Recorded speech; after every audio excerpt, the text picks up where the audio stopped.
Pessoal, Oi. sejam bem-vindos ao evento que a gente está organizando. Primeiro dia de evento, a gente tem a participação de convidados muito especiais, de pessoas que estão na área, que estudam, que estão com contato direto sobre a questão de gênero, a questão trans, e hoje a gente está falando sobre transfobia no esporte. O evento, como vocês sabem, vai ter duração de 3 dias de lives com convidados, pessoas que a gente chamou para fazer falas e também para mediar, pessoas que também trabalham com essa questão de gênero, né? Já já a gente vai apresentar todo mundo que está aqui, que vai falar, que vai debater. E se inscrevam, compartilhem. Já a gente manda no link da sala aqui, no chat da sala, o link para a gente fazer a inscrição. E para vocês se inscreverem para os próximos dias. E a gente também, depois das lives, vai ter uma roda de conversa com estudantes da faculdade, né, da Faculdade de Educação Física, que a gente faz parte, da Unicamp, e depois a gente vai ter uma assembleia estudantil com o objetivo de aprovar, ter o apoio dos estudantes, de estudantes para a gente aprovar uma pauta que a gente está tendo, que é o banheiro de gênero neutro para a faculdade, né, que a gente, é uma demanda de estudantes trans da faculdade, a gente está fazendo esse evento justamente para chamar atenção sobre a questão trans e para a gente ter o apoio, né, das pessoas que fizeram esse evento e para a gente mostrar para as pessoas como é um pouco da realidade trans, né. Então, eu vou primeiramente apresentar o nosso mesa, que por sua vez vai apresentar, vai começar a falar sobre o evento. E Wagner, você está aí? Estou aqui, Vinícius, está me ouvindo? Estão me ouvindo? Sim, te ouvimos. Ok. A palavra é sua, bom evento para todo mundo, gente. Gratidão, Vinícius. Olá e boa noite, quase, né, a todos. É um prazer estar aqui. Meu nome é Wagner Xavier de Camargo. Sou homem gay, cisgênero, antropólogo. Tenho pesquisado questões de gênero no esporte há um certo tempo. Eu acho que esse debate é importante e muito caro, né?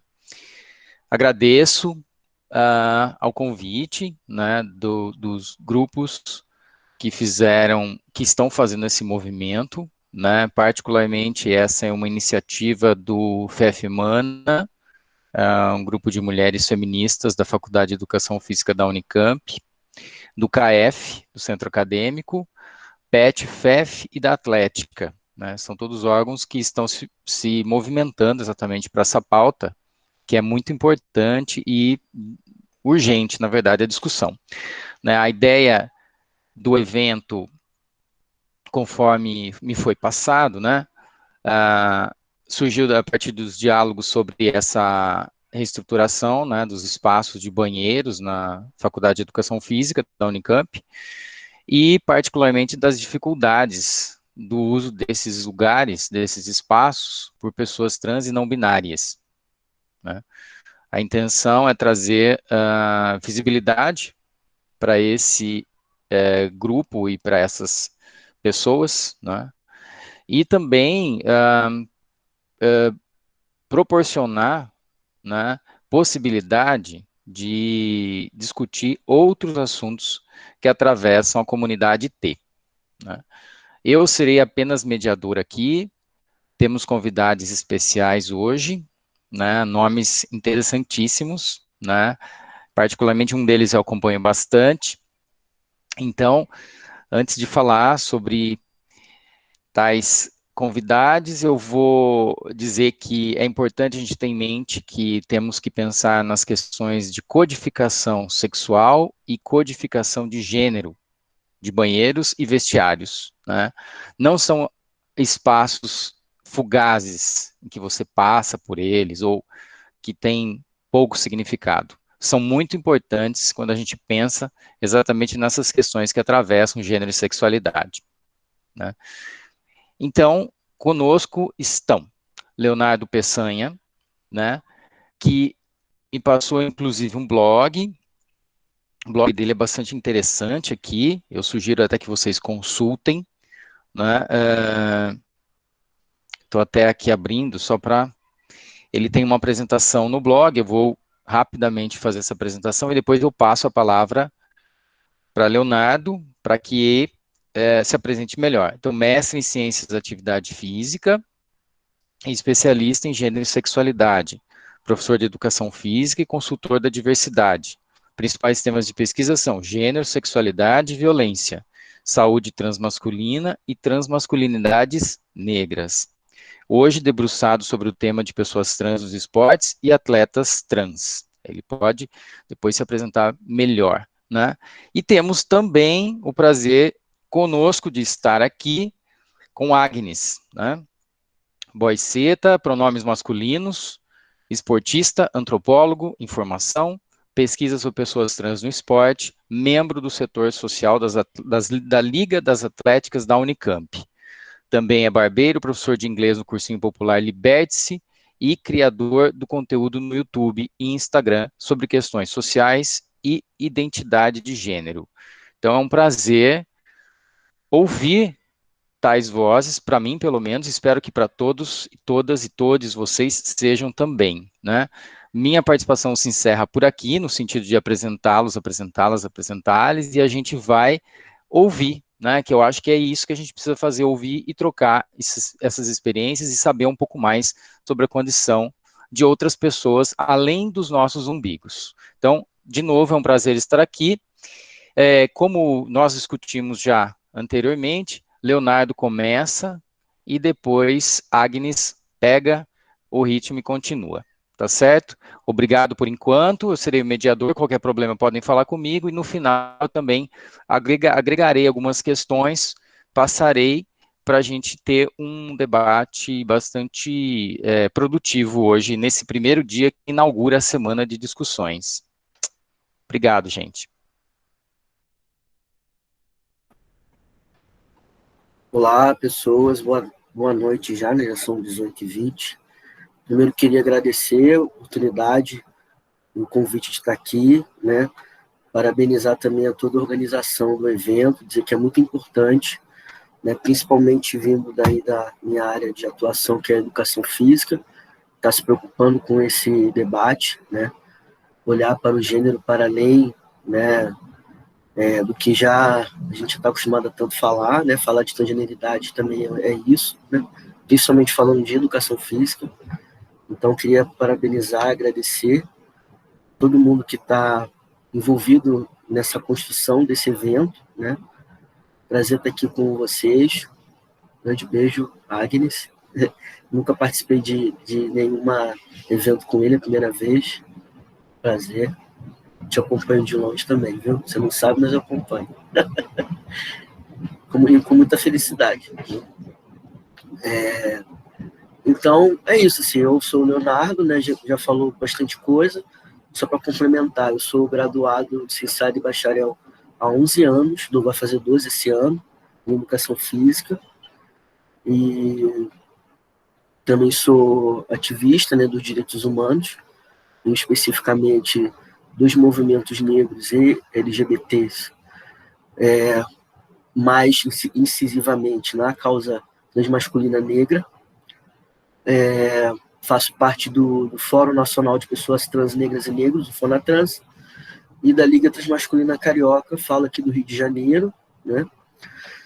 E tenho pesquisado sobre questões de gênero e sexualidade também desde a época da minha graduação, na iniciação científica. Trabalhei violência no mestrado, trabalhei questões também de gênero na especialização, mas de uns tempos para cá eu tenho olhado para as questões de gênero especificamente mais para os temas das transmasculinidades, saúde transmasculina, né, como o Wagner falou, especificamente saúde transmasculina, tudo que tange a saúde transmasculina, e tenho olhado também para as questões das transmasculinidades negras, Tem um blog chamado Negros Blogueiros, né, para quem quiser conhecer. É um blog interseccional, onde a gente dialoga com homens negros trans e cis, e pessoas transmasculinas negras.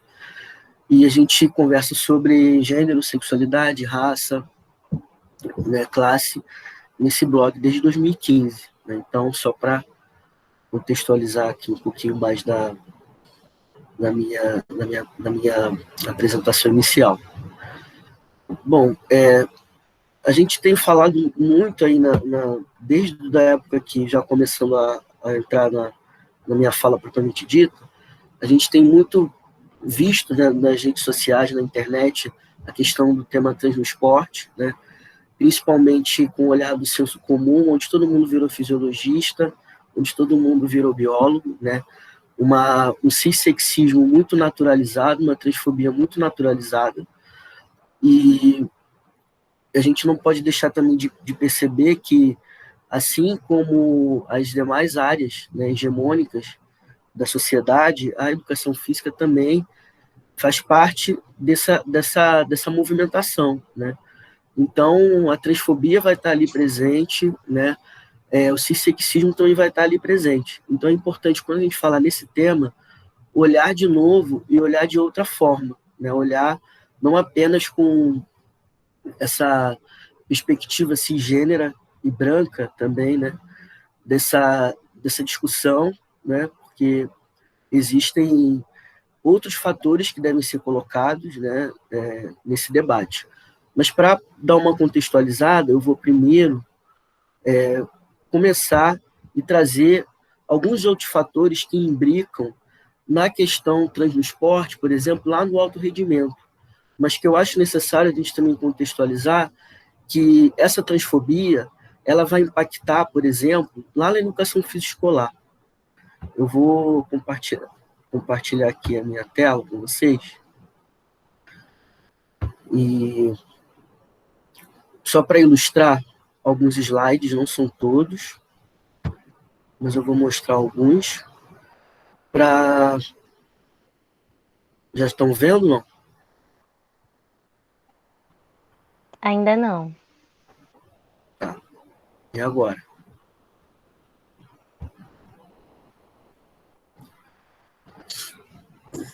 Para mim não foi.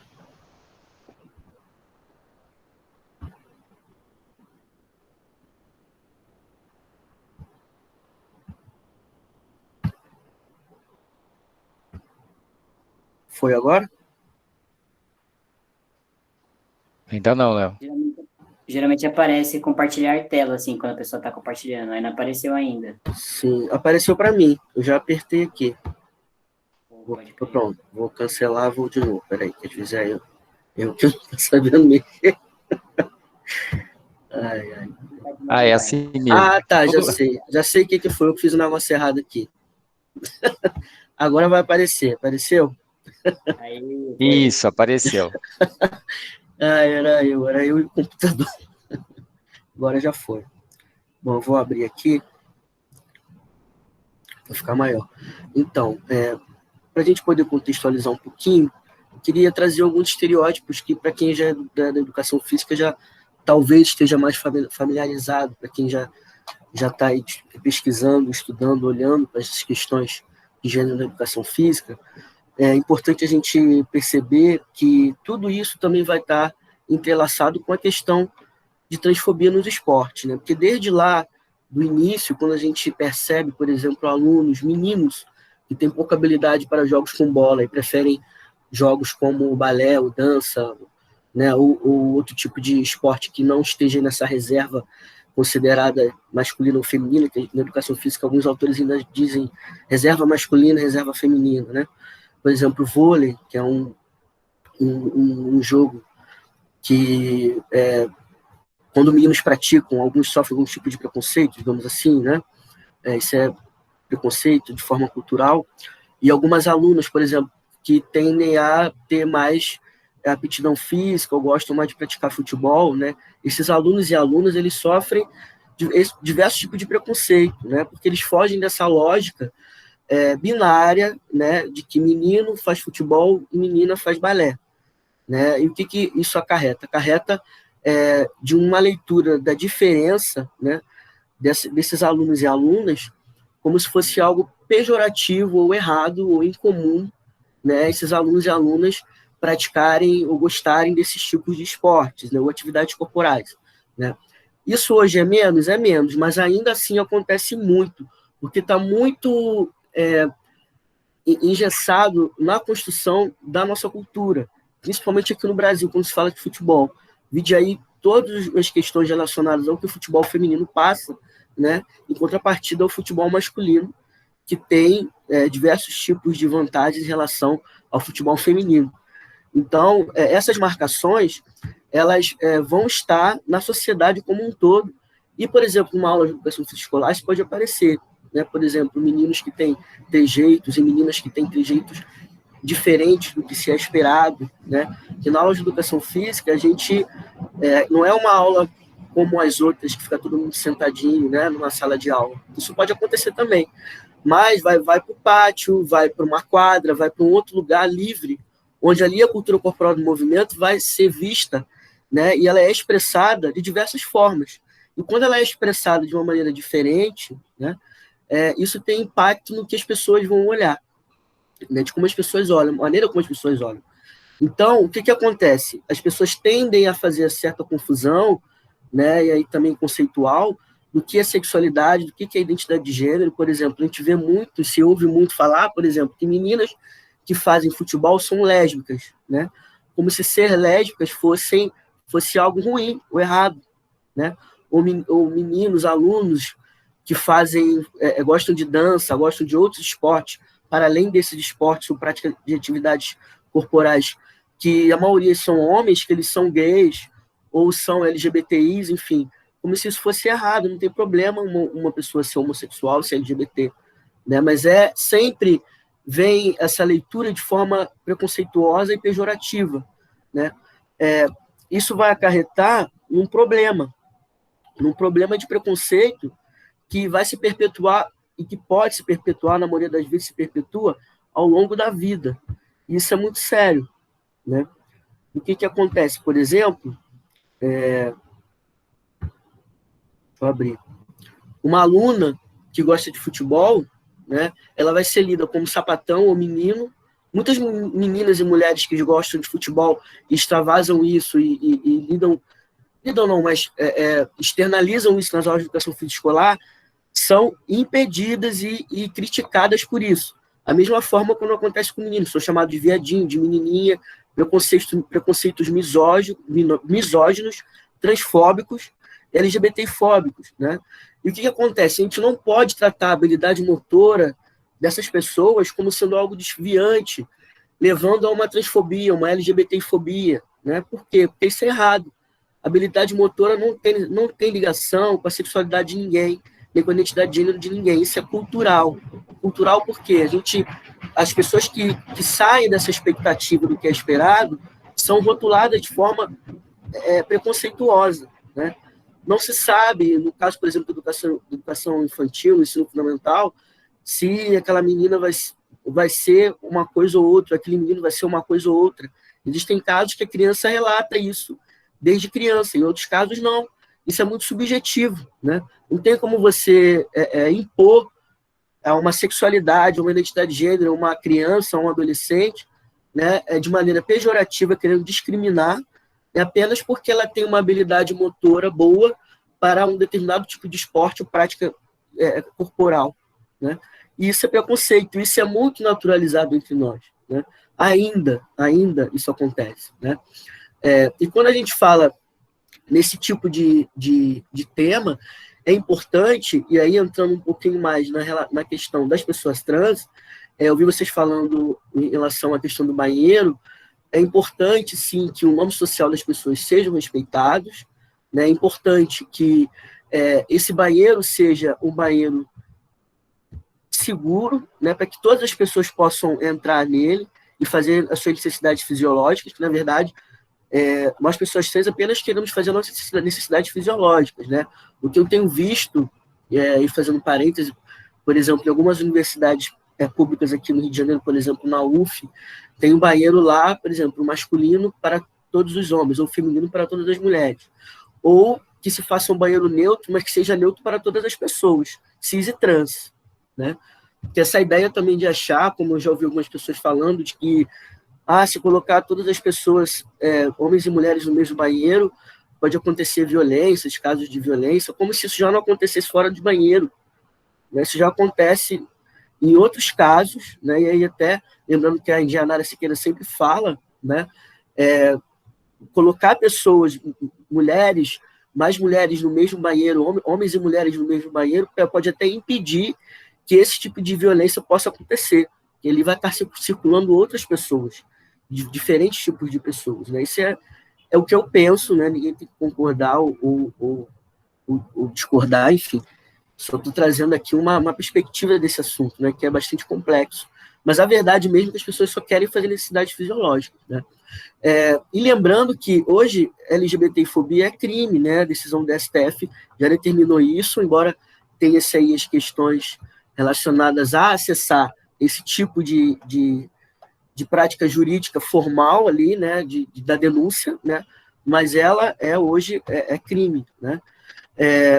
E por mais que o STF também tenha dado essa forma menos pior, porque também ainda não é fácil, mas está menos pior, menos difícil, digamos assim, né? Menos difícil de fazer retificação para quem quer fazer retificação, porque nem todas as pessoas trans vão querer fazer essa retificação, vão poder fazer por diversos fatores e motivos, né?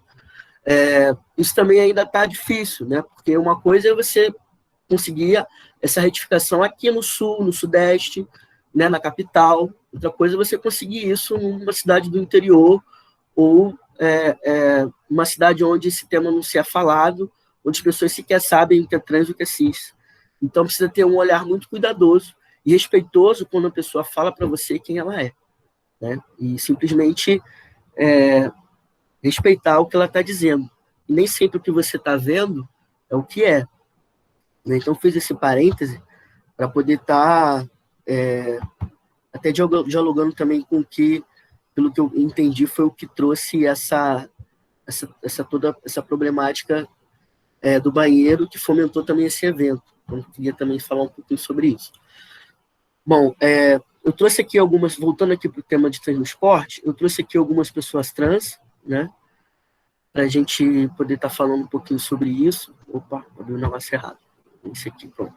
O Chaz Bono, que é um ativista, ator, filho da Cher, né, bem conhecido, e a Laverne Cox, que também é uma ativista, atriz, modelo, né, uma mulher trans negra que apareceu na capa da Time há uns anos atrás, se não me engano, 2016 ou 15, 16, não me engano, e passou por diversos tipos de violências apenas porque ela estava na capa de uma revista, né? Então, são pessoas trans que são referências no que tange o tema da transgeneridade no mundo. E agora, entrando na questão do trans no esporte de uma maneira assim, mais incisiva, Fallon Fox foi uma das primeiras mulheres trans, não é a única, né? Ela foi uma das primeiras mulheres trans a pleitear a categoria feminina e ter problemas por isso, né? Ela, inclusive, hoje ela não compete mais, mas ela foi uma das primeiras mulheres trans a estar competindo no MMA e teve diversos tipos de problema por conta disso, né?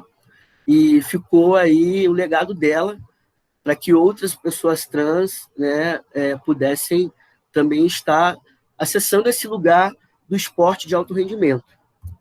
Bom, aqui no Brasil, a gente tem a Tiffany Abreu, que foi a pessoa que ficou mais conhecida no que se diz respeito a trans no esporte aqui no Brasil, que em 2017, né, quando ela entrou no SESI Bauru, e começou a ter aquela enxurrada de misoginia, transfobia, enfim, em relação ao fato dela ser uma mulher trans e estar na categoria feminina. O Juliano Ferreira foi também até que se tem conhecimento, tá? Isso são pessoas que a gente se tem conhecimento, que são consideradas pela mídia e também pela própria narrativa dessas pessoas, serem as primeiras a estar ocupando esses lugares de alto rendimento, né? O Juliano Ferreira também é um homem trans que foi o primeiro a competir no fisiculturismo com outros homens cis, né? E essas pessoas, elas são pessoas trans que é o que a gente tem conhecimento aqui no Brasil, sendo as primeiras pessoas que acessaram o alto rendimento, né? Mas a verdade é que a gente não sabe se elas são mesmo, porque isso é uma coisa até que o João Nery falava, né? Essa ideia de ser primeiro, né, para as pessoas trans é um pouco complexo, porque a gente não sabe, porque não tem dados de pessoas trans, né? Não tem dados. Então, na narrativa dessas pessoas e pela mídia, isso ficou difundido dessa forma. Eu acredito que seja, né? E esse lugar de primeiro, para mim, Leonardo, ele vem com ele não vem com felicidade, não, né? Porque isso também entra no debate no esporte, porque enquanto só agora, em 2017, que a gente teve uma mulher trans, né, participar da categoria feminina, né? Depois de tantos anos de Olimpíada, depois de tantos anos de esporte de alto rendimento profissional, só agora, em 2017, que a gente teve uma mulher trans no Brasil a participar de um time na categoria feminina como atleta profissional. Eu não sei se isso era para ser lido como algo bom, né? A Erika Malunguinho sempre fala que ser primeira, né? Ser primeira deputada, mulher trans deputada na Alesp, tem que vir como denúncia e não como algo romantizado, né? E eu concordo com ela, né? Eu acho que isso não deveria ser lido como algo romantizado, né? Claro que é importante estar lá, mas estamos lá, a Tiffany está lá, a Juliana está lá, outras pessoas trans estão lá, mas a custo de quê? De quantos anos que não estiveram? Então tem uma lacuna aí, né? Essa lacuna não pode ser romantizada. E esse é uma das narrativas que a gente sempre fala quando a gente problematiza a questão trans no esporte, né? Não se tem dados, não se tem nenhum tipo de comparação em relação a pessoas trans e pessoas cis, né, no esporte de uma maneira geral, mas especificamente no esporte de alto rendimento, né, falando aqui de Brasil principalmente, para que, por exemplo, ocorram em alguns estados, por exemplo, em São Paulo, a PL 346, e aqui no Rio de Janeiro também tem uma PL, tiveram outras PLs em outros estados, tiveram PLs em municípios, né, nas câmaras municipais, de impedimento de pessoas trans para que elas possam estar competindo no gênero ao qual elas se identificam, né? Então, isso é um problema muito sério, né? Essas PLs, acho que o Agnes vai falar um pouco mais, como a Maria Clara e a própria Erika Malunguinho também diz, uma institucionalização da transfobia no Brasil, se elas vierem a passar, né? Eu costumo dizer também que ser atleta é um trabalho, né? E sendo um trabalho, né, impedir que pessoas trans estejam no esporte de alto rendimento é, de novo, colocar pessoas trans em um lugar subalterno, em um lugar inferior, né? Porque o esporte também não chega para as pessoas trans como chega para pessoas cis, né? Então, isso também é cissexismo. Além de ser transfobia, é cissexismo. Porque é uma forma de institucionalizar a transfobia, colocar pessoas trans em lugares onde elas não devem chegar, entre aspas, de forma hegemônica, né? E naturaliza essa ideia de que pessoas trans, por exemplo, mulheres trans, devem estar na prostituição. Isso é uma problemática que não se vê muito no debate no esporte, mas é sobre isso. É sobre vulnerabilizar pessoas. Fica-se muito na questão da vantagem biológica, na questão corporal, mas tem os outros fatores sociais, né? Por exemplo, como que você fala para uma criança que está ainda se entendendo, se descobrindo, né, que apenas por ela ter uma maneira diferente de expressar o seu corpo, né, ela está errada. Isso tem a ver com o impedimento de corpos em determinados espaços, né? Treino no esporte tem também a ver com a questão do nome. Como que uma pessoa que, por exemplo, ainda não retificou a documentação, né, como eu falei, isso não vai chegar igual para todo mundo, em todos os estados, né, e ela é uma atleta e ela vai competir. E aí é um rapaz que tem documentação no feminino. E qual vai ser o procedimento a ser tomado em relação a isso, né? Qual vai ser a medida? Será que as pessoas vão estar ali envolvidas, vão entender, né, que aquele rapaz está num time, sei lá, de futebol, e aí todo mundo tem que entregar o RG, e o RG tem um nome feminino, e aí ele já fica marcado, porque todo mundo vai saber que ele é um menino trans, independente da leitura social que ele tem. Isso tem a ver com o debate que tem no esporte, né? Pessoas que estão na educação física escolar, por exemplo, no ensino médio, participam de campeonatos e torneios da própria escola ou fora dela, tem diversos tipos de competições, né, ao longo do ano. Isso pode acontecer com um professor que vai levar a sua turma para participar de um torneio, né? E isso é um problema sério, que precisa ser olhado e que nós, profissionais de educação física, professores de educação física, temos que estar atentos para não naturalizar esses tipos de violências, né? A gente precisa estar atento a isso, né? Ô, Léo, Sim, desculpa atrapalhar, já deu 20 minutos. sim, Aí, se você quiser concluir em 1 minuto, e eu já tenho 3 perguntas que me chegaram aqui pelo WhatsApp para você depois, tá bom? tá ok. Só para terminar mesmo, o que eu queria trazer hoje para você sobre transporte era essa dimensão um pouco diferente, né? As questões relacionadas às questões de vantagem está um pouco aqui nesse slide, né? Ler o corpo trans como legítimo e não como uma variação no corpo cisgênero, que na verdade isso também é cissexismo, entender as mudanças possíveis que o organismo terá devido às modificações corporais, enquanto corporeidade trans, né?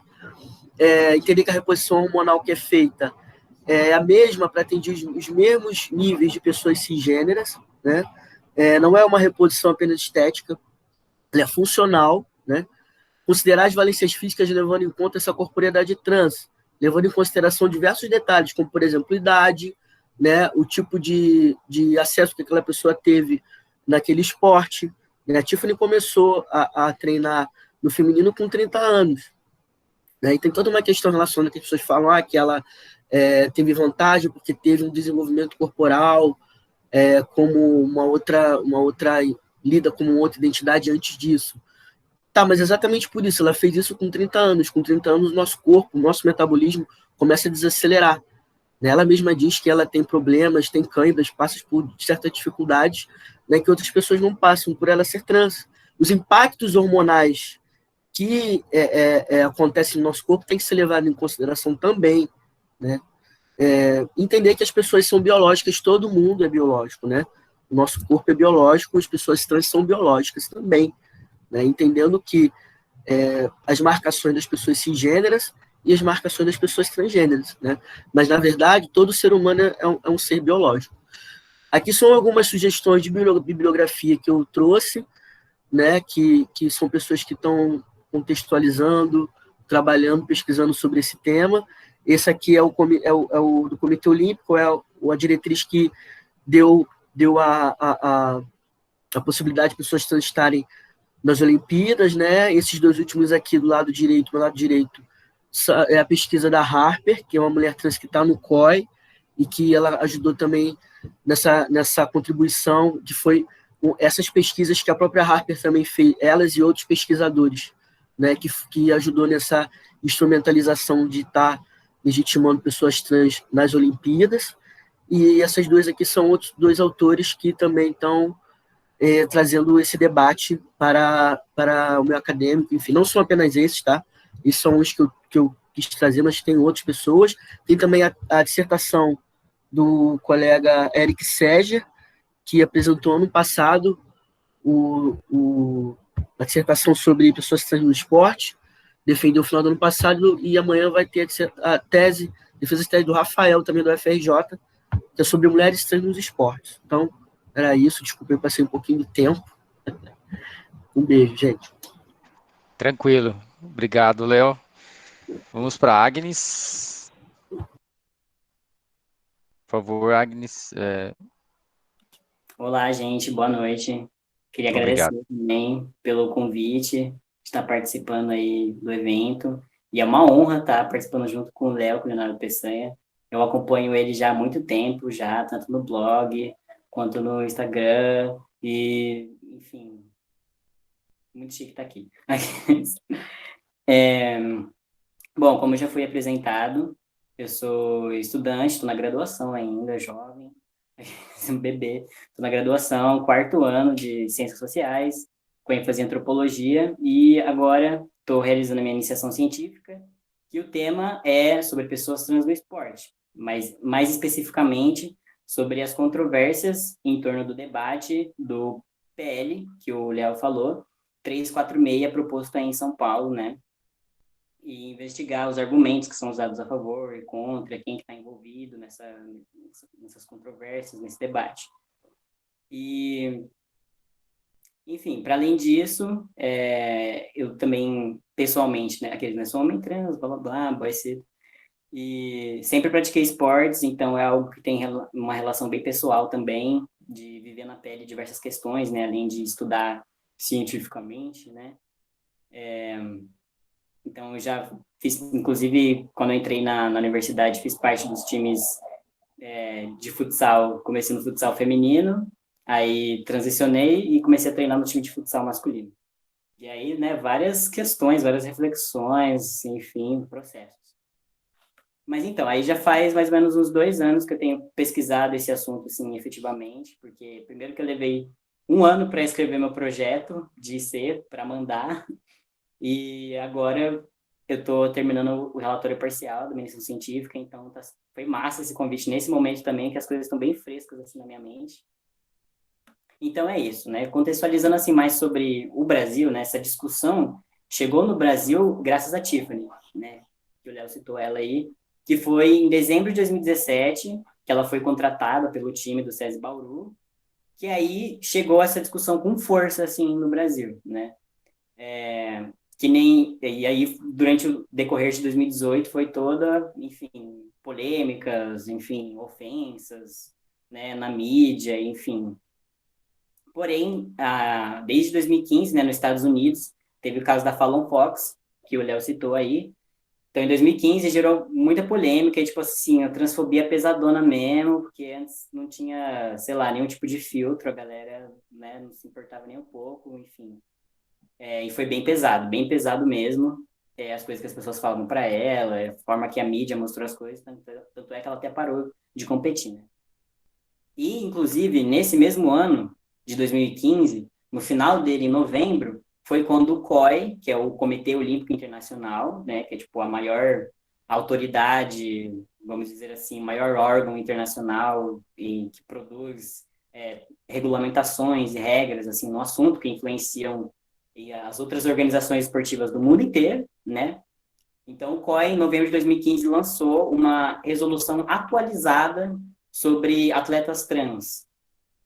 Por quê? Desde 2003, legalmente e formalmente, vamos dizer assim, né, permitido, né, como se tivesse que ser proibido, mas enfim, já tinha uma resolução que estabelecia os critérios para que atletas trans pudessem competir nas Olimpíadas, né? No entanto, até hoje a gente não teve nenhum atleta trans nas Olimpíadas, né? Ninguém conseguiu superar toda a transfobia de chegar até lá, né? O mais próximo que a gente teve foi o Chris Mouzier, se não me engano, que ele é dos Estados Unidos, do atletismo, que ele foi o primeiro, inclusive, atleta trans a participar de um time nacional, assim, dos Estados Unidos. Ele participou das seletivas para as Olimpíadas, porém não chegou a se classificar. Esse foi o mais próximo que teve. Mas então, desde 2013, a partir do Conselho de Estocolmo que foi discutida a questão de pessoas trans e de pessoas intersexo no esporte, que foi lançada essa resolução, que foi atualizada somente em 2015. E aí, o que mudou nessa resolução de 2015? Antes, era obrigatório que o atleta fizesse, tipo, por exemplo, a cirurgia de redesignação sexual, né? Então, foi retirada essa obrigatoriedade, porque não faz sentido, né? Não é como algo que fosse influenciar necessariamente no seu desempenho esportivo. Fora que é maior burocracia e dinheiro para você fazer cirurgia, né? Fora que também não é algo que todas as pessoas trans desejam fazer, né? Também acaba sendo meio que uma violência, né? Você obrigar a pessoa, tipo, fazer uma mutilação no seu corpo para ela poder competir, né? No entanto, isso é o que vem acontecendo com diversos atletas intersexo há muito tempo na história do esporte, que depois eu posso entrar mais nesse assunto. Mas então, e aí em 2015 foi lançada essa resolução atualizada, que aí retira a obrigação da cirurgia e que você precisa... Então, você precisa ter os seus documentos certificados, e se eu não me engano, acho que uns 3, 4 anos já, tipo assim, que você retificou, que você se hormoniza já, durante esse tempo, já acho que uns 3 anos antes de você se eleger, e aí você precisa levar exames comprovando os seus níveis hormonais durante 1 ano antes e durante o período que você estiver prestando as seletivas, né, as Olimpíadas não, as provas. E durante todo o percurso pode ser solicitado exames, ou seja, né, sempre tem que estar lá com os exames certinho. E aí tem uma diferença, né, que para homens trans podem competir sem nenhuma restrição na categoria masculina.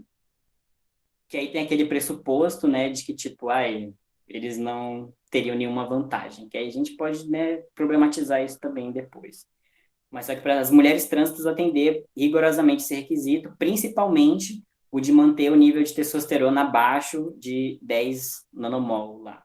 E para vocês terem uma noção, o da Tiffany, tipo assim, chega nem acho que em 2, assim, é muito baixo o nível de testosterona dela, porque ela faz uso de bloqueador de testosterona, né?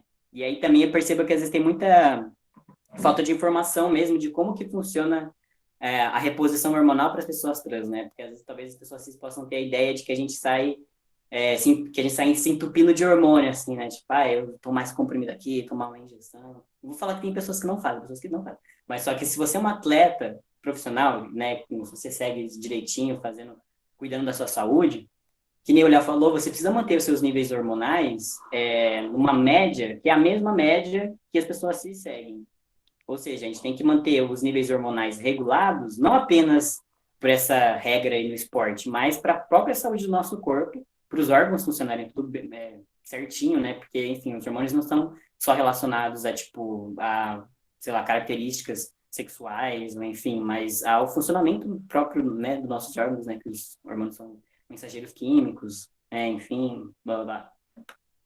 Enfim, então em 2015, o Comitê Olímpico Internacional, a maior autoridade no assunto, lançou essa resolução permitindo, autorizando, desde que seguir esses requisitos, eles podem participar das Olimpíadas, né? E isso serve como uma recomendação, né, um direcionamento às instituições do mundo inteiro. E aí, aqui no Brasil, né, só para a gente recapitular, em dezembro de 2017, que a Tiffany foi contratada. A Tiffany já jogava vôlei antes da transição, aqui no Brasil, ela já jogou na Europa, em diversos times lá na Europa, foi lá que, inclusive, que ela fez a sua transição de hormônios, cirurgias, enfim, tudo o processo, ela fez lá na Europa e jogou em times lá da Europa. E aí apareceu a oportunidade dela competir, voltar aqui para o Brasil, no time feminino, e ela voltou em dezembro de 2017. E aí, durante o ano de 2018, foi essa discussão, essa polêmica, em que várias pessoas vieram dar o pitaco, né, e se meter, enfim, fazer comentários às vezes bem maldosos, né? A gente tem, por exemplo, o Bernardinho, aquele, né, técnico famosinho lá do vôlei e tal, que foi da seleção brasileira, ele já falou, tipo, um rolê bem transfóbico, assim, depois que o time dele perdeu pro time da Tiffany. Não vou falar aqui porque eu não vou ficar reproduzindo transfobia, né? Mas, enfim, ele foi bem ofensivo só porque o time dele perdeu, porque ele, né, não sabe perder. Enfim. Também tem a Ana Paula, que é tipo uma ex-jogadora de vôlei de praia, que ela criou assim uma campanha, mobilizou uma campanha contra a Tiffany. Assim, tipo, você pensa, porra, a pessoa tem tempo, né, disposição, dedicação na vida para fazer só isso, né, para atingir uma pessoa, para derrubar uma pessoa, né, enfim. Mas vamos lá. E aí em 2018, teve toda essa discussão, foi um ano importante, assim, para conquistas para a população trans, né, que 2018 foi o mesmo ano que a OMS, né, a Organização Mundial da Saúde, tirou o transexualismo como uma doença mental, porque sim, até 2018 a gente era considerado doente mental. Bizarro. Enfim, 2018 isso saiu, né, sendo que a homossexualidade saiu em 99, ou seja, só em 2018 que as pessoas trans deixaram de ser consideradas doentes. E também em 2018 aqui no Brasil, né, foi quando teve o processo de burocracia, tá menos burocracia para você retificar os seus documentos, que antes você também tinha que ter feito a cirurgia e tá em hormônio há muitos anos, e entrar com um processo judicial para você conseguir retificar os seus documentos. Então, hoje você não precisa de todos esses requisitos, é apenas você ser maior de idade e procurar o cartório e falar, quero mudar meu nome, e aí, enfim, né, tudo isso. Ou seja, ao mesmo tempo que a gente vê que teve alguns avanços para a população trans, ao mesmo tempo a gente vê, tipo assim, muita transfobia, muitos ataques gratuitos, assim, né, tipo, sobre a Tiffany, enfim, né, esse jogo, né, que a gente vê, não tem como a gente falar, não, mas hoje tem muito menos preconceito, só que a gente vê cada coisa também, que não dá pra gente falar isso. Mas então, e aí foi quando, em abril de 2019, ou seja, no ano seguinte, né, que foi proposto esse PL aí, na LESP, em São Paulo, porém não só na LESP, né, que nem o Léo falou, também teve um PL no Rio de Janeiro, e pelo Brasil se espalhou assim, aqueles virou moda, né, ser transfóbico pelos países, né, pelo país não, pelos estados do Brasil. E aí, enfim, o PL diz que ele quer instituir, deixa eu abrir aqui, tem as palavrinhas exatas, né, instituir o sexo biológico como o máximo critério definidor da categoria que a atleta deve competir. É isso que o PL se propõe a fazer. E aí algumas observações, né?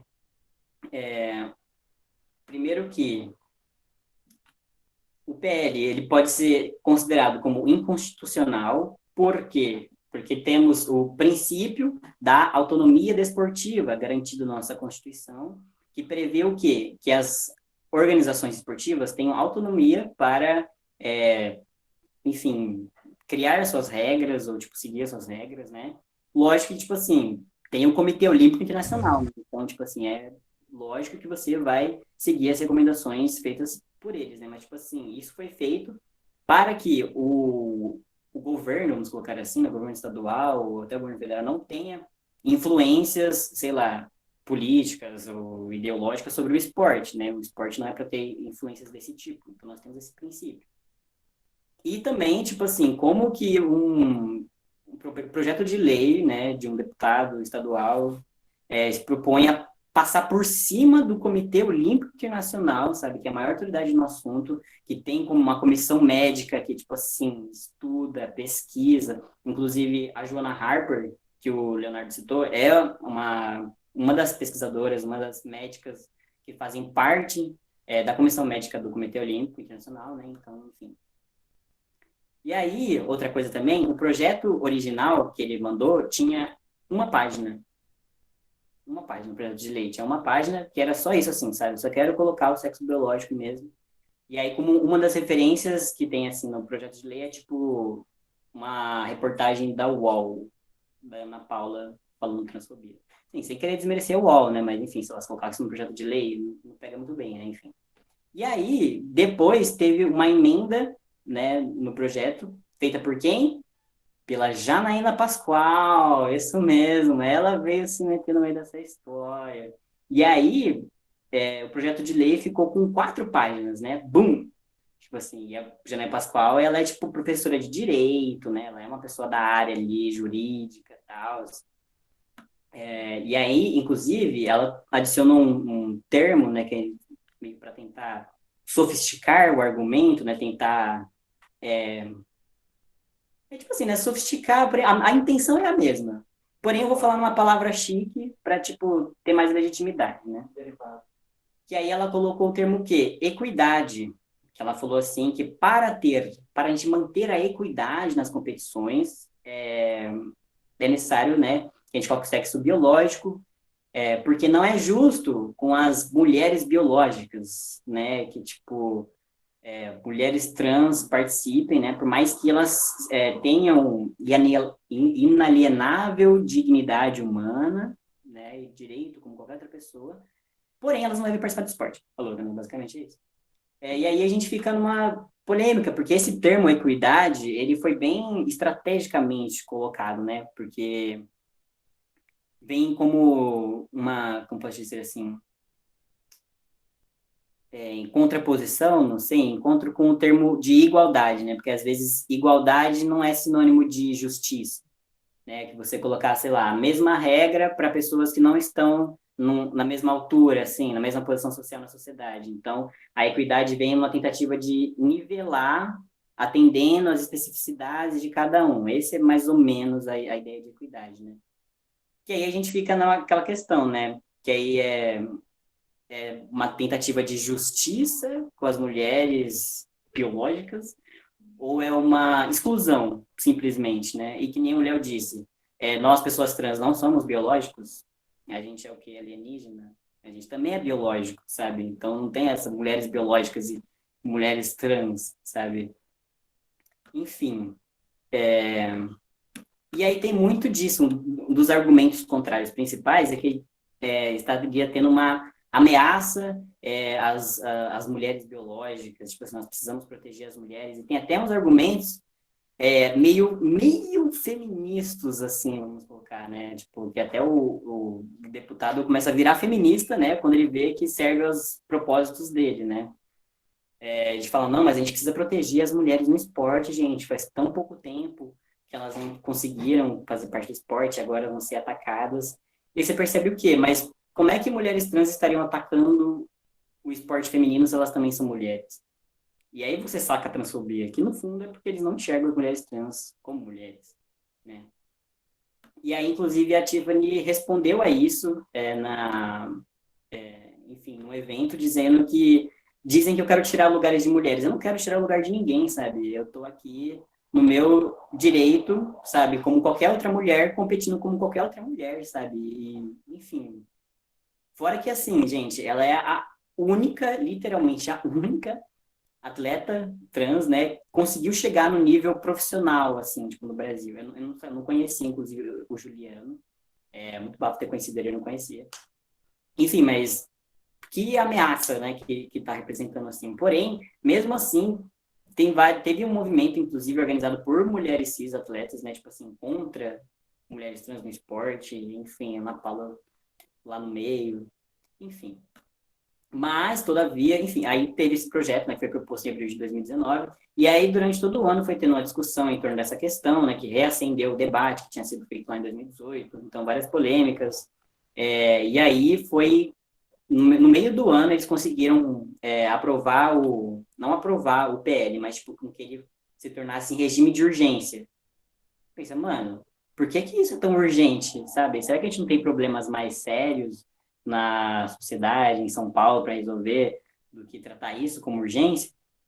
Mas, enfim, começou a ser tramitado em nível de urgência, e aí também não é como se não tivesse oposição, certo? Então, a oposição que a gente tem na Lesp, né, é representada aí, principalmente, pela Érica Malunguinho e a sua mandata coletiva, mandata Quilombo, né? E aí, que nem o Léo falou, Érica Malunguinho foi a primeira mulher trans negra a ser eleita na Lesp, né? Enfim, em 2018, que foi nesse mesmo ano, certo? E aí, nesse período, foi organizada uma audiência pública em agosto de 2019, um evento que eu consegui ir para assistir, inclusive foi lá que eu vi o Léo pessoalmente pela primeira vez, ele participou lá também, falando na mesa. Então, além do Leonardo, também teve médicos, membros do ambulatório trans da Unifesp, ali da região de São Paulo. Então, teve médicos, endocrinologistas, ginecologistas, ativistas e também atletas transamadores, e a própria Tiffany também estava presente nesse evento, que foi um ato parlamentar organizado, né, pela Maria Clara Araújo, que faz parte da Mandato Quilombo, para discutir essa questão, né, e também teve o pai da Maria Joaquina. Para quem não conhece Maria Joaquina, ela é uma atleta trans, eu não sei quantos anos ela tem agora, mas se não me engano é uns 10 anos, ela é da patinação artística, e também passou por vários babados, várias transfobias, assim. Ela tem a sorte de ter um casal de pais, né, 2 homens gays, né, que são os pais dela, e um deles é advogado, então, tipo assim, eles realmente vão na justiça para cada impedimento que ela tem, que ela já, tipo assim, foi ameaçada de perder títulos por ela ser trans, mesmo ela sendo uma menina, criança, né, que ainda nem passou pela puberdade, então, tipo assim, não faz nem sentido, né, enfim. Me perdi Agnes, já está dando os 20 minutos. Você quer concluir? Pode concluir. Depois tem umas questões, tem questões aí para vocês. Ok, a minha intenção era essa mesmo, tipo assim, contextualizar como é que está sendo essa discussão, assim, no Brasil, principalmente, e que ainda não chegamos em muitas conclusões, certo? Mas o que tudo indica, né, quando a gente termina essa discussão, é que mais discussão precisa ser feita e principalmente mais pesquisas e estudos e debates para que a gente consiga embasar melhor as nossas decisões, nossos argumentos, né? Enfim. E é isso. Ainda tem muito trabalho para ser feito e aí eu vou responder as perguntas aí junto com o Léo agora. Obrigado. Então vamos a elas, as questões, né? Eu vou primeiro pegar essas do chat. Bom, as manifestações aqui do Lucas, ele fez apenas uma manifestação, ele disse assim, Lucas Junqueira, muito bom estar aqui falando sobre esse assunto tão importante, mas a narrativa está muito vaga. Seria interessante se aprofundasse o assunto, inclusive dos casos citados. Bom, ficamos com essa sugestão para a próxima, né? Aí a Jéssica Cristina Limeira disse assim, recentemente, a CBDU, Confederação Brasileira de Esportes Universitários, e a FUP, Fundação Universitária Paulista de Esportes, criaram comissões de estudos para a participação de atletas trans nos eventos universitários. Como vocês enxergam, aí acho que tanto o Leonardo quanto a Agnes, né? Como vocês enxergam esses avanços no esporte, aí colocou aspas no avanços, né? Se é avanço ou não, como vocês enxergam isso no esporte universitário e como nós, enquanto membros das atléticas, ligas e atuantes dos jogos universitários oficiais e não oficiais, podemos contribuir para que essa participação aconteça efetivamente nos eventos em que organizamos ou participamos. Essa é a questão da Jéssica. E só mais uma, que também é do Wagner Matias do Prado, é para o Leonardo e Agnes, para os dois, né? Vocês sabem, como vocês avaliam as discussões / produção de pesquisas / relatos biográficos de atletas transexuais com ênfase nas transmasculinidades no campo nacional? Então, acho que vou fazer um bloco, né? Acho que 3 minutinhos para cada, para responder, e depois eu tenho mais algumas questões que me mandaram pelo WhatsApp aqui. Pode ser?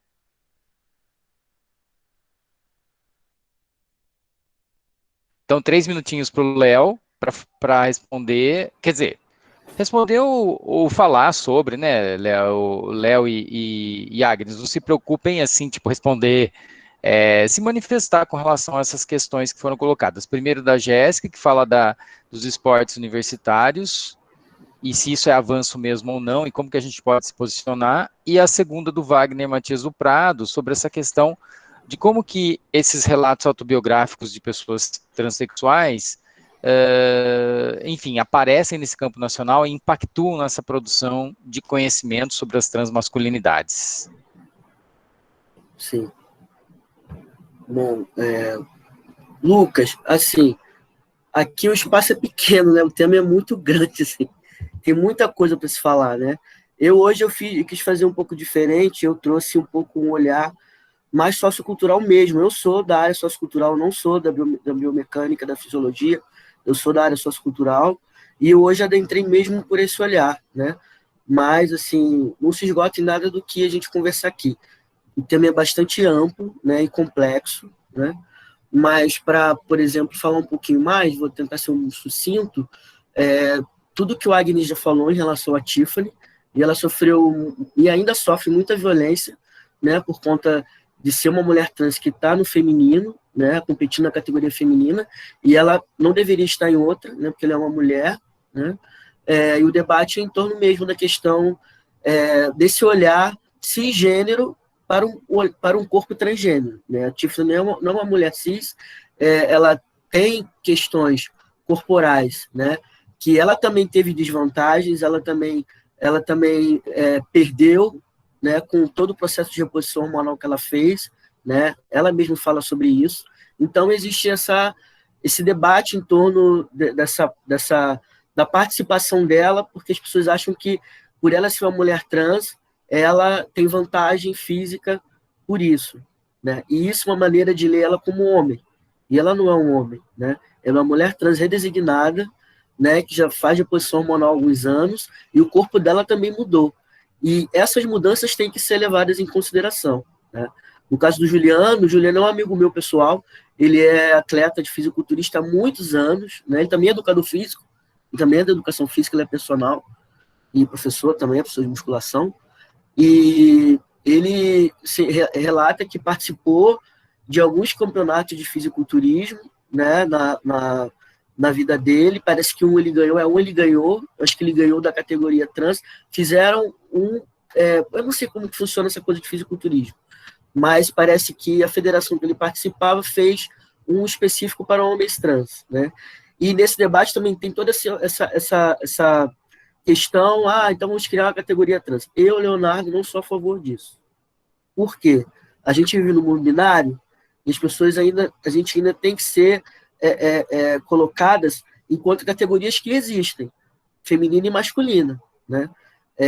Se fosse para ser algo, então, que fosse para colocar pessoas trans numa outra, né? E aí eu não colocaria pessoas trans numa outra específica, que se abrisse, então, né? Que se abrisse, eu falo isso desde 2018, na conferência Sexbox, que eu participei também, falando desse tema, então que se abrisse olhando apenas para as performances esportivas de cada pessoa, né? Essa ideia de falar que mulheres não são frágeis, são fracas, isso é uma ideia misógina e sexista das mulheres também, né? Então, assim, se a gente pudesse fazer algo que fosse olhar para as pessoas individualmente, aí separar por determinadas condições de valências físicas, etc., poderia ser, mas isso é muito complicado, porque tem que ter dinheiro, tem que investir em pesquisa, tem que investir em produção de diversas coisas que não se vai ter verba para fazer, né? Disseram uma vez que abrir dessa forma, algumas pessoas iriam também perder, mas pessoas trans já perdem. Pessoas trans já estão perdendo, seguem perdendo. Não só trans. Fazendo um parêntese rapidinho aqui, existe um homem trans chamado Patrício Manuel, que é um homem trans negro, e ele é um boxeador. Ele é o primeiro homem trans a ganhar de um homem cis no boxe profissional, lá nos Estados Unidos, né? E aí eu sempre dialogo com ele, falando com o que aconteceu com pessoas negras no esporte. A gente não pode esquecer que pessoas negras também passaram por preconceito no esporte. Houve um tempo que queriam criar uma categoria para pessoas negras, justamente com esse discurso de que pessoas negras são mais fortes, né? Que isso é oriundo da época da escravidão, do processo de escravização que pessoas escravizadas passaram. Então, assim, o meu olhar sempre vai ser sociocultural, tá, gente? Sempre vai ser mais sociocultural. Então, assim, a gente tem que olhar o contexto como um todo, tá? E essa coisa de colocar as pessoas em caixinhas, né? Colocar a pessoa trans numa outra categoria, de novo, colocar ela num lugar subalterno, como se ela é trans, ela tem que participar de uma categoria que é só dela inferior, sabe? Esse é o meu olhar, né? Sobre a pergunta da Jéssica, é muito interessante o que você falou, Jéssica, porque você vê, né? Precisa se criar uma comissão de estudos para colocar pessoas trans participando de eventos esportivos, né? Por conta de toda a discussão que tem em torno disso, né? O que eu acho é que existem pessoas trans nessa comissão? Fica a minha pergunta. Porque é importante, porque, de repente, um olhar de uma pessoa trans em relação ao que está sendo visto, problematizado, né, vai ser o que vai dar o start para, por exemplo, resolver um problema, né? Como a Harper faz lá no COI, né? Então, seria importante isso, ter uma pessoa trans participando também participando dessas comissões, porque a gente vê muito, não só em relação a questões no esporte, mas na sociedade como um todo, né? Falam de nós sem nós estarmos lá, e isso é um problema. Não só em relação a questões trans, questão de debate sobre mulheres, um monte de gente que não tem útero, que não pode engravidar falando de aborto. E não é que não possa, né? Mas que se fale junto com as pessoas, né? Ou que se coloque essas pessoas lá também para que elas possam problematizar. Pessoas que não são negras falando de racismo, né? De novo, não é que não possa, mas você está dialogando com essas pessoas, está falando junto com elas e não sobre elas, né? Tem bastante diferença, né? um lugar de tokenização, de lugar de referência, de citação. Então, é nesse sentido, né? Eu acho que seria importante ter uma pessoa trans nessa comissão para poder estar também dialogando e fomentando o que for construído lá dentro, né? Eu acho importante isso. E sobre o que o Wagner perguntou, eu acho que, olha, Wagner, sendo bem sincero com você, a temática das transmasculinidades no Brasil é muito invisibilizada. Existem muita pouca coisa em relação à questão transmasculina no Brasil. Existem, claro que existem narrativas, trabalhos acadêmicos ou não, blogs, sites, pessoas falando sobre isso o tempo inteiro, mas é muito invisibilizado, né? Então, assim, tudo que existe sobre o universo transmasculino brasileiro está ainda numa lacuna que deixou de estar menos vista depois que o John Nery lançou a segunda edição do livro dele, em 2011, e aí ele trouxe um pouco mais de visibilidade para a questão transmasculina brasileira. Mas ainda existe uma visibilização que é naturalizada, sabe? Então, assim, existem homens trans e pessoas transmasculinas que são vistas, assim, digamos, mediaticamente, né? Mas até essas pessoas também, esses homens trans, essas pessoas transmasculinas, elas ainda são muito invisibilizadas, às vezes tokenizadas de forma muito ruim, tá? Então, assim, eu não sei se dizer se existem. Provavelmente deve existir esses relatos. De repente, algum material de algum trabalho acadêmico, algum blog, algum site, né? Eu mesmo sou ex-atleta amador de futebol, joguei futebol amador no feminino, e eu já falei sobre isso em alguns lugares, em alguns eventos que eu participei. Eu sei que tem outros homens trans, pessoas transmasculinas que também são do esporte, o próprio Agnes, né, que também é atleta amador, que fala, mas isso está chegando em quem? Essas narrativas, esses trabalhos, essas produções, que muitas das vezes são feitas por nós mesmos, né? Então, assim, no campo do esporte, tem o Eric Serra, que defendeu a dissertação dele, como eu falei, no final do ano passado, né, que deve estar sendo disponibilizada, não sei se ele já está ou não, mas ele defendeu, e é um trabalho muito bom, tá? Então, é isso. Acho que consegui responder. Conseguiu, obrigado. Legal, valeu. Vamos para o Agnes agora, então. Então, em relação à primeira colocação aí de que gostaria que fosse mais aprofundada a discussão, eu adoraria me aprofundar mais aqui, tenho certeza que o Léo também. Só que devido ao formato mesmo, gente, falar sobre um bagulho que você está pesquisando há 2 anos, o Léo há muito mais tempo, em 20 minutos, é um desafio. Então, a gente tentou aqui dar, enfim, o máximo das informações cruciais, porém, não dá para realmente se aprofundar mesmo no formato que a gente tem. Mas eu adoraria, e vamos tentar aqui no limite do possível. A segunda questão, né, sobre essa comissão para discutir a inclusão de atletas trans nas competições universitárias, acho, assim, que nem o Léo falou, né, você pensa, pô, precisa criar uma comissão para fazer isso. Porém, como a gente vê tanta, enfim, falta de informação e as pessoas... acho que se resume a isso, né, falta de informação. Porque, falando, tem as pessoas que acabam sendo transfóbicas porque elas não têm conhecimento, elas não têm informação, e tem as que têm conhecimento e mesmo assim querem continuar sendo, né? Então, enfim, pelo menos assim, tendo, enfim, mais informação, que isso seja discutido, a gente, enfim, tem a intenção com que os conflitos, né, se amenizem, a gente consiga entrar em consensos e as pessoas entenderem, né, nossas subjetividades, nossas pautas específicas, enfim. Então, eu vejo como algo, enfim, no limite positivo, porque já que está sendo necessário, então, babado que foi criado isso, né, pelo que eu entendi, tem a Comissão Nacional e tem a da FUP, né, que é a Federação Paulista, né, para discutir mais de perto, né, justamente as competições estaduais. Inclusive, eu fui indicado pela Liga das Atléticas da Unicamp a fazer parte dessa comissão. Então, vou estar lá botando pressão àqueles.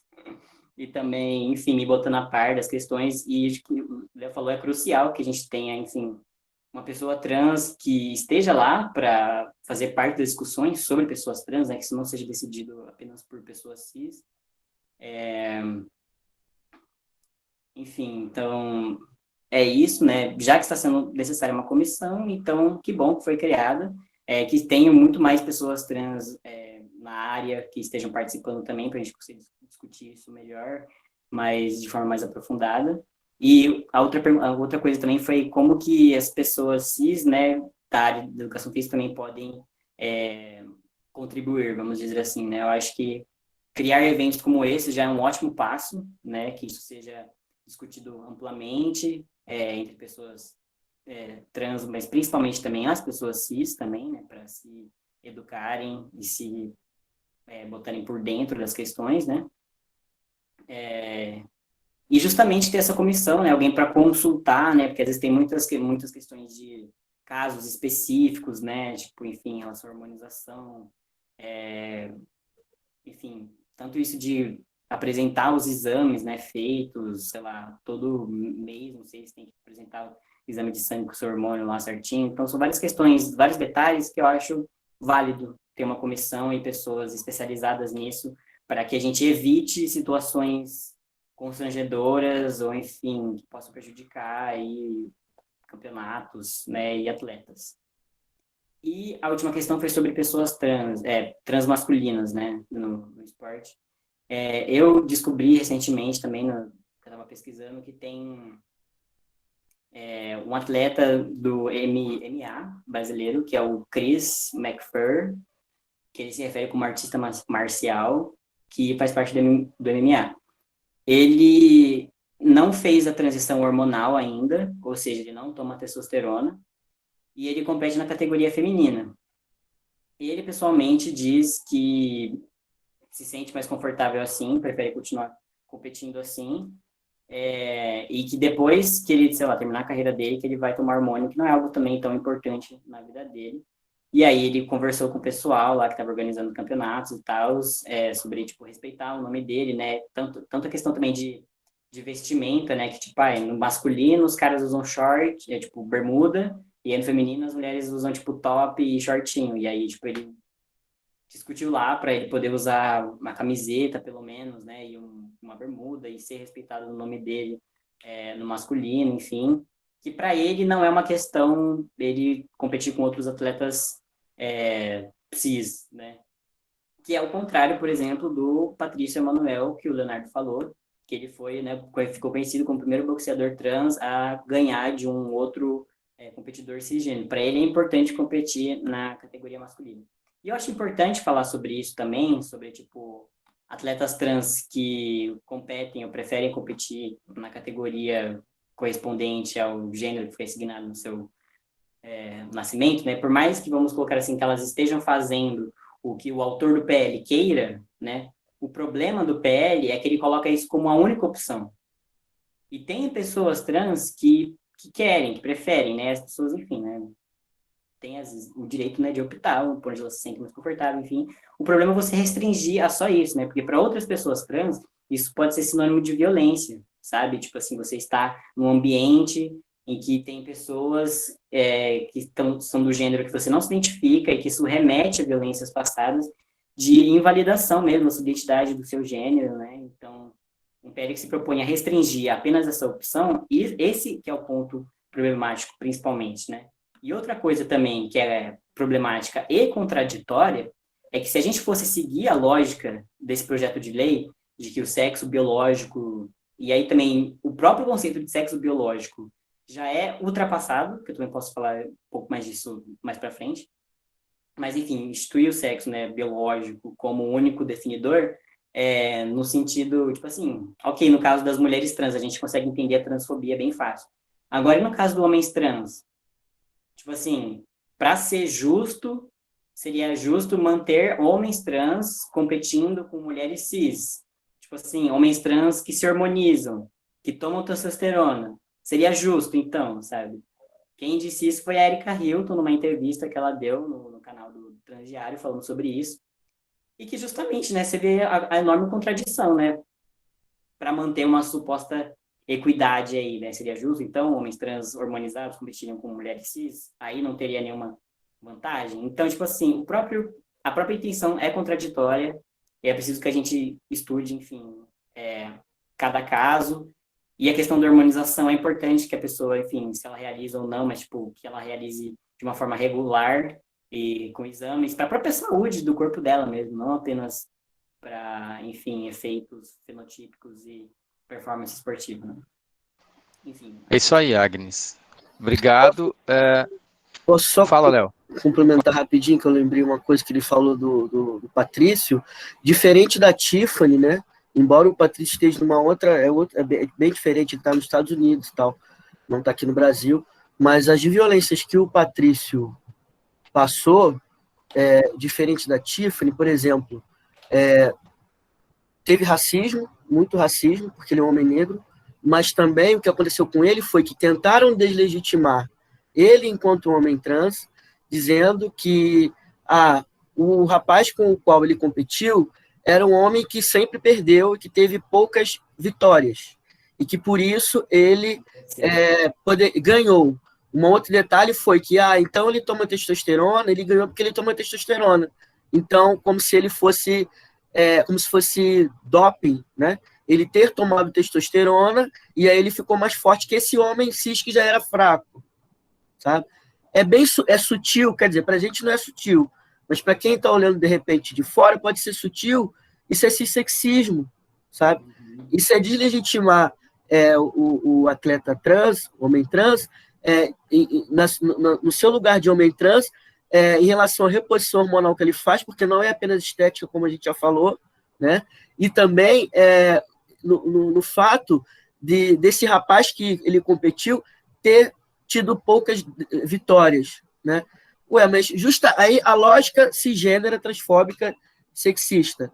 Se ele é um rapaz que ganhou pouco, então seria com o homem trans que ele iria ganhar, já que ele é homem trans e ele não ganhou. Não é essa a lógica que as pessoas têm? De que homens trans não se tem nem tanta preocupação as diretrizes do COI em relação a homens trans, porque é um homem trans, porque ele é um homem trans como inferior, né? E isso é muito sério, porque além de ler o homem trans como inferior, esse inferior quer dizer o quê? Que é ler como mulher. E, de novo, coloca todas as mulheres nesse lugar subalterno. Quer dizer, sabe? Então, assim, é sobre isso. Então, assim, é bem complexo. É uma ideia transfóbica e machista, né? Que a gente vê o pano de fundo, que tipo, tem uma inferioridade feminina, assim, natural, parece, né? Sim, sim. O que é importante colocar alguns elementos, né, que eu acho que a história se repete, né? Eu acompanhei nos anos 90 um trabalho que fiz, que depois desembocou no mestrado, mas não era o caso, durante muitos anos a prática de esportes por pessoas com deficiência visual. E as discussões que eu via no movimento nacional eram as mesmas, inclusive relacionadas à deslegitimação quando uma pessoa com deficiência, né, competia com pessoas que não tinham deficiência. Então, eu acho que são importantíssimas essas questões que vocês estão colocando, e eu acho que elas têm que aparecer. Elas têm que aparecer porque questionam esse status o próprio status quo de uma sociedade, como o Léo falou, né? Cis heterossexista e, como foi colocado, transfóbica e também capacitista, né? A gente não vai expandir aqui porque não dá hoje, mas poderia até chegar nesse lance do capacitismo, né? Como todo mundo enxerga o corpo hábil e nunca o corpo deficiente. Então, importantíssimo isso. Pessoas trans que são também pessoas com deficiência. Pois é. E que são atletas. E aí? Pois é. A interseccionalidade. Exato, muito importante isso. Então, então a gente encerra esse primeiro bloco e tem agora algumas questões do outro bloco, que eu poderia chamar de segundo bloco, para a gente conseguir debatê-las todas aqui. Vou direcionar para o Leonardo, que foi o primeiro que falou, e aí elas foram chegando primeiro para ele, depois tem para o Agnes também. Então, lá, Leonardo, tem uma aqui, ó. Como um professor de educação física pode combater estereótipos relativos às práticas dos esportes que ensina? E mais uma que diz assim, essa questão de falta de dados de pessoas trans afeta a questão do potencial prejudicial da testosterona. quanto que ela pode ser ruim para o corpo trans. Então, uma com relação a professores, né, professores e professoras, professores de educação física, combatendo estereótipos no ensino de práticas de esporte, e a segunda, eu entendi, né, que, não sei se eu entendi certo ou não, que é o quanto que a testosterona pode ajudar ou quanto que ela pode ser prejudicial para um corpo trans. Isso foi direcionado para o Leonardo. Se o Agnes quiser responder também, acho que pode ficar à vontade, acho que a gente está aí para colocar as questões na mesa. Bom, em relação ao docente de educação física, profissional de educação física, tem essa tretinha aí na nossa área, né? Profissional, professor. Mas, enfim, somos todos hábitos a lidar com os corpos, né? Através do movimento. E é sobre isso. Bom, primeiro, assim, é não naturalizar a expectativa que a pessoa, enquanto docente, e também não naturalizar atitudes de pré-julgamento, de discentes nas aulas. Isso não é fácil, porque isso também tem a ver com a gente, né? Tem a ver com a gente não passar por cima dos nossos preconceitos, né? Então, é importante que a gente olhe para a nossa turma e não, por exemplo, não falar nada pode compactuar com violências, por exemplo. Você vê um aluno xingando uma menina e você não fala nada, você vê um aluno tendo uma atitude racista e não fala nada, ou você vê um aluno xingando de viadinho, de sapatão, ou de qualquer outra coisa e não fala nada. Isso está compactuando. Então, assim, primeiro é criar estratégias para que, por mais que a gente, enquanto ser humano, enquanto que erra e acerta, né, vamos lidar com as nossas questões internas, a gente não pode, no nosso momento de docente, compactuar com esses tipos de violências. Então, primeiro, não naturalizar, tentar lidar ali de alguma forma a dizer, olha, não pode fazer isso, você não pode, isso está errado, né? Você não pode tratar o colega assim, você não deve fazer isso.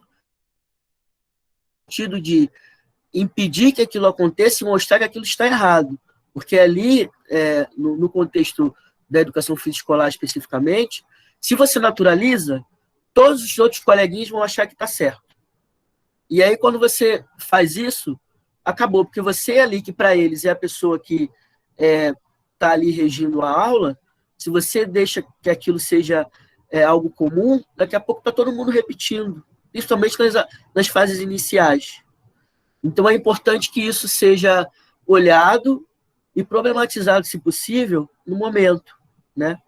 Existem aí as aulas coeducativas, que também não é apenas aulas que são aulas mistas, não é sobre isso. Também não vou ficar aqui falando sobre isso, que é por causa do tempo, mas quem quiser pode inserir nas suas aulas esse método de aula, aulas coeducativas, né, que também trabalha um pouco nessa perspectiva, que é uma maneira de também, não só em relação a trans, não, a tudo. Gordofobia, racismo, misoginia, capacitismo, classismo, as violências estruturais, né? Então, é tentar olhar e não naturalizar essas violências e tentar tomar atitudes para que isso seja evitado, tá? A outra pergunta, em relação ao hormônio, quando eu falei de dados, é porque, por exemplo, o IBGE, que é a instituição que faz essa contagem, a gente não está lá. Pessoas trans não estão lá, né? Não tem nada estatisticamente no Brasil que, assim, formalmente, né, tem ONGs que fazem, né, as pesquisas, a ANTRA, o Grupo Gay da Bahia e outras instituições e outras ONGs que fazem. Mas, assim, o IBGE, de forma formal, o governo, por exemplo, não faz isso. Então, a gente não tem sequer dados específicos da população trans travesti no Brasil. E quando você fala da questão hormonal, eu acho que eu entendi o que você quis dizer. Não é que a gente não sabe o que vai acontecer, mas é que sequer estão produzindo os dados e pesquisas para que esse tipo de essa reposição hormonal a longo prazo vão ter fatores positivos ou negativos, a gente não sabe. Porque quem está fazendo isso somos nós mesmos. João Nery falava muito isso. João Nery tinha mais de 60 anos, tomava testosterona há mais de 30 anos. E ele estava ali, ele não sabia. João Nery não morreu por conta de reposição hormonal, não, tá? É importante pontuar isso. Ele não tinha câncer, né? E não tem relação. Mas eu estou trazendo ele porque ele era uma pessoa que falava sobre isso. Que ele tomava testosterona há muitos anos. Talvez ele seja um dos que mais homem trans que a gente tem conhecimento midiático e que tomou há muito tempo. E não se tem, assim, dados, né, empíricos ou não, do que o corpo biofisiologicamente vai acontecer a longo prazo. O que a gente sabe são questões relacionadas ao corpo cisgênero, que é o mesmo que acontece na discussão trans no esporte. Querem levar tudo o que acontece com o corpo cisgênero para marcações de corporeidade trans. Então, por exemplo, a reposição hormonal que é feita em pessoas trans, o parâmetro é a corporeidade cisgênera, é o corpo cis, né? Por exemplo, testosterona com tanto porcentagem para que homens cis não possam vir a ter problema de saúde. É a porcentagem que homens trans fazem. Mulheres trans é a mesma coisa. Estrogênio e progesterona que elas tomam é o nível que mulheres cis têm, né? Então, não existe ainda isso. Existem algumas pessoas que têm interesse, tudo, mas assim, de uma maneira geral, ainda não existe isso. O que se tem de dados de pesquisa, por exemplo, é a Fiocruz, que faz pesquisa na perspectiva aí de HIV/AIDS e ISTs, né? Mas ainda assim é mais voltado por conta do protocolo e tudo, né? Que eles dizem que é por conta disso, do protocolo, muito mais voltadas ainda para mulheres trans e travestis, né? Para homens trans não se tem. O que se tem são movimentações de pessoas trans, de homens trans, pessoas trans, que estão fazendo essas pesquisas e esses levantamentos, né? Então, assim, o que a gente sabe é isso. O endocrinologista vai fazer dessa forma, né? Ele vai colocar a porcentagem dessa maneira.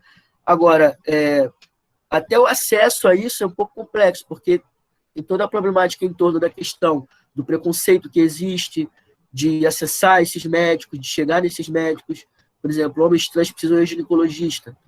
Não vão, porque os ginecologistas não entendem que homens trans precisam estar lá, pela saúde ser binária. Então, é toda essa problemática. Obrigado, Léo. Agnes, quer comentar alguma coisa? Antes das próximas perguntas, sobre a questão do professor de educação física, principalmente com crianças, né? E que eu acho que grande parte dessa questão, né, quando a gente fala sobre transfobia, também tem muito a ver, que nem eu já falou, sobre cissexismo e sobre como as coisas são muito binárias na nossa sociedade, né? E enraizadas, tipo assim, no modelo cis de corpo, enfim. E quando a gente fala sobre, sei lá, vantagens no esporte ou diferenças entre homens e mulheres no esporte, eu acho que é algo, enfim, que tem muito a ver também de como que, desde criança, né, que nem o Léo apontou, meninos e meninas vivenciam aula de educação física. E aí tem até uma citação aqui, que é daquele grupo de estudos que o Léo falou, do Rafael Garcia, que é um pessoal que estuda na educação física do UFRJ, sobre pessoas trans no esporte. E aí ele fala que, tipo assim, sobre vantagens e desvantagens, requer a gente refletir sobre como cada corpo reage aos estímulos, tanto endógenos, que aí seriam os estímulos internos, né, do próprio corpo, né, que a gente percebe que nem todas as pessoas produzem hormônio ou assimilam hormônio da mesma forma. Então, tem muita diferença natural entre as próprias pessoas, até mesmo cis. Então, os estímulos endógenos como os estímulos exógenos, né, os estímulos externos que a gente recebe a praticar atividade física, né. Porque aí sim a gente pode pensar em vantagem e desvantagem, porque tem alguns corpos que eles recebem muito mais estímulos socioculturalmente, né, por causa disso, a desenvolver habilidades motoras, né, por estímulos, por incentivos, né, e que pode ser impulsionado pela descarga de androgênios, que aí um dos androgênios é a testosterona, né, e que aí pode intensificar isso, né. Então, ao passo que, tipo, outros corpos são levados a menor expressão corporal, a menor desenvolvimento disso. Então, eu tenho uma sugestão que, tipo assim, já que, sei lá, crianças não teriam nenhuma influência de hormônio, porque, enfim, não passaram pela puberdade, então, sei lá, níveis hormonais de crianças meio que se regulam, né? Não tem muita diferença de, testosterona alta ou baixa. Por que a gente ainda divide entre feminino e masculino, sabe? Porque, os meninos são violentos demais para jogar com as meninas? Por que a gente tá naturalizando isso? Sabe? É normal que os meninos são, assim, mais violentos ou os mais fortes, sabe? Eu acho que seria algo poderia ser produtivo para os dois lados, sabe? Tanto para os meninos aprenderem sei lá, que eles não precisam, sei lá, ser violentos para ganhar no jogo, sabe? Ou para se mostrar quanto mais meninos, quanto também para as meninas fazerem parte disso, se sentirem parte disso, que ali também é lugar delas, sabe? Então, acho que teria um potencial de crescimento para todo mundo lá, quem sabe no futuro a gente repense em novas divisões, novas categorias, sabe? Que não sejam somente ligadas a isso, sabe? Minha sugestão, mas vamos para as próximas perguntas aí, não vou me estender.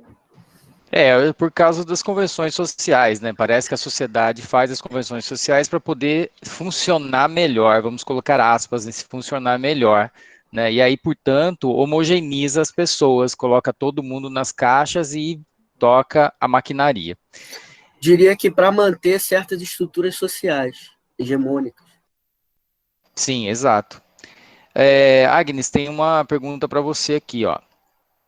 Como o Agnes vê a possibilidade de banheiros para pessoas trans em toda a universidade? Babado. Então, sobre essa questão dos banheiros, o que eu ia falar aqui? Enfim, mas eu acho que essa questão traz para a gente uma reflexão muito maior, né, do que simplesmente a gente resumir isso em tipo, vamos criar um banheiro para os trans, então. Já que não é homem nem mulher, então vamos criar um banheiro lá para eles, que eles se viram lá, sabe? Tipo, acho que vai muito além para as próprias pessoas cis repensarem como que elas vêm dividindo seus espaços e como que isso já é uma naturalização, tipo, de algo binário, sabe? Em que tudo é pensado no feminino, no masculino, e as performances que cada um tem que ter de gênero e de sexualidade, enfim. Então, acho que o principal problema, assim, dos banheiros serem divididos, assim, dessa forma, são os espaços coletivos, né? Que, tipo assim, você fica ali exposto, né? Seu corpo fica exposto ao julgamento, ou, enfim, até a flertes, né? Enfim, que a gente sabe que rola várias coisas no banheiro, que eu acho que isso que é o problema principal, né? Os espaços coletivos. Então, ter cabines individuais, eu acho que já, tipo assim, seria um grande passo, sabe? Tanto na questão primeiro, para fazer as suas necessidades, já tem, né? Por mais que banheiro masculino seja foda, que às vezes você vai, tipo, eu que eu tô meio trans, acho que o Léo tem passo por isso. Você vai no banheiro masculino e aí só tem mictório. E aí você fica, mano, e aí, os caras não cagam? A louca, né? Enfim, é importante ter uma privada, acho que para todo mundo ali, né? Enfim, ou que não seja só aquela única privada que vai estar completamente zoada para você fazer um xixizinho. Então, sei lá, que tenha um mictório, sei lá, tanto no banheiro feminino quanto no banheiro masculino, sabe? E de preferência em cabines individuais, ou que também só tenha privado também, sei lá, sabe? Mas cabines individuais acho que resolveria. Ou para tomar banho, principalmente, né? Que é quando você fica lá completamente nu, enfim. Eu acho que já seria um grande passo, não simplesmente criar um terceiro banheiro, mas ao mesmo tempo eu entendo que para algumas pessoas trans isso pode ser acolhedor também, sabe? E sei lá, eu pessoalmente acho que eu me sentiria bem no banheiro só para as pessoas trans, sabe? Tendo trans masculinos ou trans masculinas, porque também acho que a gente tem já uma outra visão também sobre isso, sabe? Sei lá, sobre sei lá, sabe, essas coisas que as pessoas cis hétero têm, né, dos homens héteros ficarem alvoroçados com as mulheres, e toda essa palhaçada, enfim.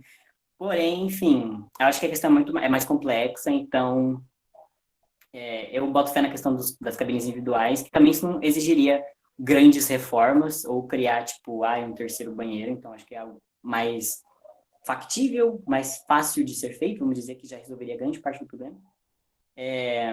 Mas que também talvez um terceiro banheiro seja interessante, mas que não seja, tipo assim, que nem o Léo falou, tipo, um banheiro dos trans, sabe? Tipo, taca eles lá e já era. tipo, não, que tenha banheiros neutros para todas as pessoas, sabe? Tipo assim, acabar com essa divisão de binária na raiz, sabe? Então, tipo assim, aqui tem um banheiro, sabe? Um banheiro para pessoas que precisam fazer suas necessidades fisiológicas ou tomar um banho, né, em cabines individuais. Então, tipo assim, acho que tem essas duas opções, né? Tipo, do banheiro, que se for continuar entre feminino e masculino, e tem cabines individuais, e coloque lá a plaquinha lá, bonitinha, que é uma coisa, só uma placa, mas é simbólica, tem, né, um significado. E também que as pessoas tenham, como pode dizer, sei lá, uma ouvidoria para receber denúncias, caso aconteça alguma situação.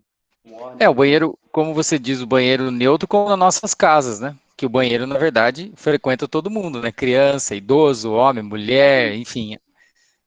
Então, ou faz essa primeira opção, ou simplesmente, tipo assim, tirar as plaquinhas dos banheiros e falar, olha, gente, isso aqui é um banheiro, sabe? Seja, sem ser feminino ou masculino, mas é um banheiro para qualquer pessoa fazer suas necessidades. Acho que é isso. Legal. Bom, eu quero aproveitar esse... Fala, Léo. Complementando, o Wagner foi muito importante para a gente pensar que tudo isso que ele falou também é sobre treino no esporte. Atletas trans precisam ir do banheiro, precisam trocar de roupa, acabou o jogo, vai tomar banho, vai trocar de roupa, sabe? Será que, de repente, a Tiffany, sei lá, em algum lugar que ela vai jogar, tudo bem que ela ali, de repente, vai só com as atletas, eu não sei como é que é, né? Mas de repente deve ser feminino, todas as atletas dos dois times vão naquele banheiro. E, de repente, não sei como que é isso lá com as outras atletas que, de repente, tem preconceito com ela, né? Isso também é sobre treino no esporte, banheiro sobre treino no esporte, sabe?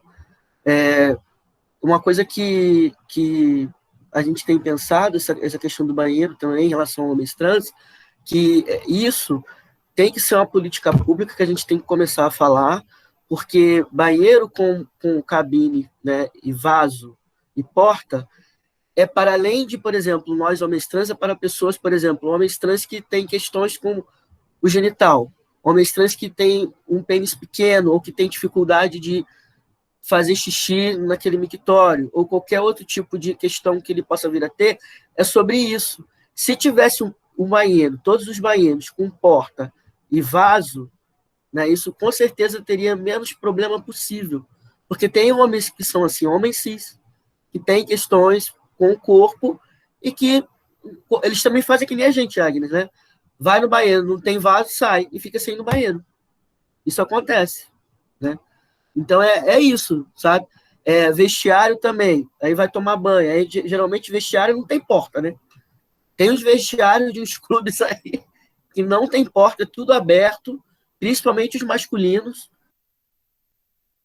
Discussão do banheiro, eu já ouvi eu dou consultoria em academias de ginástica sobre diversidade e tal.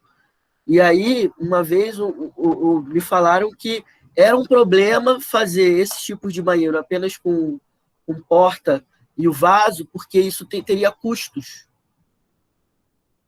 sabe? Então, assim, realmente, tem custos, né? Mas eu falei, você quer ter um público, você me chamou aqui, você quer ter um público que você realmente abra e que seja respeitado pela diversidade, ou você quer continuar nessa lógica? Aí você tem que ver né, o que você quer, porque, por exemplo, só para ilustrar, aqui no Rio de Janeiro, na Lapa, que é um bairro boêmio, que tem todo quanto é tipo de gente, tem diversas academias lá.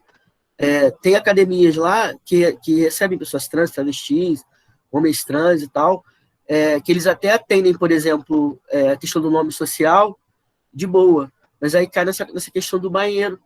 E, tipo, outros alunos e alunas reclamarem, por exemplo, que tem uma travesti no banheiro feminino, né? Eles já estão indo para um outro campo da questão mais do fitness. Também tem questões lá. E aí, como que o dono da academia vai fazer, né? Muitas das vezes que eles fazem, eu já vi casos de pessoas recriminarem a pessoa trans sair da academia, homens e mulheres trans travestis saírem e darem vazão às pessoas cis. Porque quem que frequenta mais academia? Quem tem mais condições de frequentar? São pessoas cisgêneras. Então, por isso que eu falei para ele, desse rapaz que é dono da academia, perguntou, o que você quer? Você quer abrir para a diversidade? Pode ter um certo custo. Eu também entendo do seu lado, que tem um custo. Mas aí você tem que ver o que você quer. Você quer ter um custo e ter realmente um local que vai abrir para a diversidade, ou você quer continuar com essa lógica? Porque a gente também fala, boca a boca, LGBT vai falando, ó, que naquela academia tem um banheiro lá, dá para todo mundo ir, não tem violência e tal. Só para fazer um parêntese. Não, importante colocação. Eu acho que essa questão é fundamental, né? E quando você fez a pergunta pro dono, pra dona, enfim, para a pessoa lá da academia que te chamou, né? Assim, é bem isso, né? Você vai continuar nessa lógica ou você quer pensar outro público, quer entrar em outra lógica, né? Quer ser respeitado no mercado, quer atrair outros clientes e outros, enfim, né? Bom, a gente já está chegando no final da nossa atividade aqui. Eu acho que o debate não se esgota, obviamente, né? Foram importantes colocações e inputs que a gente teve por parte tanto do Leonardo quanto do Agnes, eu acho que foram fundamentais. Queria trazer uma provocação final para a gente pensar para outras discussões, que é o Jack Halberstam, que é um autor trans, ele teoriza lá, quando ele fala de masculinidades femininas, né, ele fala que banheiros, e principalmente banheiros, mas também vestiários, carregam o que ele chama de códigos sexuais e códigos de gênero, né? Códigos sexuais estão ligados ao que a gente imagina que seja, o que atribui a essa sexualidade, aspas, biológica do corpo, e códigos de gênero são códigos que são enunciados, né? E são flexíveis, são fluidos e que são dados pelas questões históricas, históricos e sociais. Então, me lembrei disso porque o Agnes colocou exatamente essas questões, né? Do que o banheiro ou o vestiário provocam, né? Eu me lembro da minha pesquisa com homens gays em competições esportivas que eu encontrei nos vestiários um espaço de erotização. Mas, alguns anos depois, uma pesquisadora do Sul fez uma pesquisa com mulheres no futebol, acho que no futebol de campo, né, a Mariane Pisani, e com atletas autodesignadas lésbicas, e ela encontrou um espaço de rejeição, um espaço de medo, porque muitas mulheres tinham sido abusadas ali, tinham sofrido estupro coletivo e corretivo, né? E então o banheiro era um espaço de pavor, né? Então vejam que interessante, duas pesquisas de um ponto de vista mais microscópico, com grupos específicos, chegaram a duas conclusões diferentes, né? Então, obviamente, esse é um campo ainda a ser explorado e principalmente relacionado a pessoas trans, essa discussão vai muito além, né? Eu acho que a gente tem sim que pegar essas questões e pensar nelas, né? E como essa atividade dos discentes e das desdiscentes, enfim, das pessoas aí relacionadas à Faculdade de Educação Física que se propuseram a refletir, né, sobre todos esses espaços em reestruturação na Faculdade de Educação Física da Unicamp, que começa hoje, tem que ser levado para os outros dias e tem que ser problematizado à exaustão, né? Isso é fundamental. Então eu deixo à vontade tanto o Leonardo quanto o Agnes que se quiserem se manifestar, deixar um agradecimento, um tchau final, e logo em seguida a gente pode encerrar essa live hoje, que foi super prazerosa e muito legal. Eu aprendi muito, tenho certeza que todos vocês também aprenderam aqui hoje, né? Estou muito feliz de estar aqui. Enfim, passo a palavra de novo.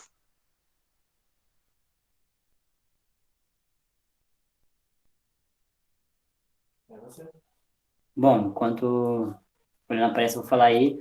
Queria agradecer de novo, né, pelo convite de estar aí falando. É uma honra estar aqui, né, contribuindo aí para esse debate, essa discussão, ainda mais enquanto um estudante da Unicamp, que eu espero também possivelmente ver essas mudanças, né, na prática acontecendo. Queria parabenizar também pela iniciativa, né, de estar sendo feita essa discussão de uma forma ampla, né, não algo assim dentro, sei lá, de salas e escritórios tomando decisões arbitrárias, né, mas sendo discutido amplamente. Então, acho chique isso. E queria falar também, última coisa, acho que é isso, enfim. Você falou que eu sou produtor de conteúdo e tal, e eu não divulguei aqueles, né, o meu canal, que é o canal Mista Puss no YouTube. Eu tô meio... faz tempo que eu não atualizo lá, só que eu estou pretendendo fazer uma série, inclusive sobre esse tema de pessoas trans no esporte. Aproveitar que as ideias estão frescas na minha mente por causa da pesquisa. Então é isso, canal Mista Puss. E muito obrigado aí pelo convite, que a gente siga dialogando e que as mudanças aconteçam e eu possa presenciá-las. É isso, gente. Boa noite. Muito obrigado. Agradecer também, dizer que fiquei muito feliz com tudo que a gente conseguiu trazer para cá, né? Foi bem interessante. Feliz de ver que a educação física da Unicamp está preocupada com esse tema de uma forma ética e séria, né? E agradecer, dizer que foi muito bacana. Assim, o que eu tenho para divulgar o meu Instagram, que diferente do Agnes, eu não sou criador de conteúdo, não. Mas nada contra, eu só divulgo lá algumas coisas que eu faço de trabalho e coisas que eu produzo, tudo, mas eu não... Já vou fazer 40 anos, assim, não sou tão velho, mas também não sou novinho, então tem as coisas de compartilhar a tela, enfim. Mas tenho lá o meu Instagram, né, Leonardo MB Pecanha. Tem o site Negros Blogueiros, como eu já falei, que deve subir um texto agora, início do mês de março, final do mês de fevereiro, que está sem mexer desde 2018, mas a gente vai voltar a produzir textos lá. Como eu falei, é um site que marcou uma narrativa masculina brasileira, foi um dos portais, digamos assim, né, de narrativas, né, que marcou, que desde 2015 traz textos de homens negros trans, né, e cis também, mas principalmente homens negros trans, negrosblogueiros.com.br. Tem o meu site pessoal, que eu também boto lá umas coisas que eu faço, mas também está desatualizado. leonardombpecanha.pro.br. Mas para me achar mais fácil, é só ir lá no Instagram, ter meu e-mail lá. Tá bom? Um beijo. Beijão. Obrigado. Obrigado, Léo. Obrigado, Agnes. Legal essas referências que vocês passaram aí. Pessoal, boa noite a todos. Fiquem aí bem, né? E vamos nos reunir amanhã, novamente, com outra discussão, aprofundando esses tópicos. Tá legal? Eu também agradeço o convite a mim feito e poder mediar essa fala super legal. Então, obrigado, boa noite, geral. Tchau.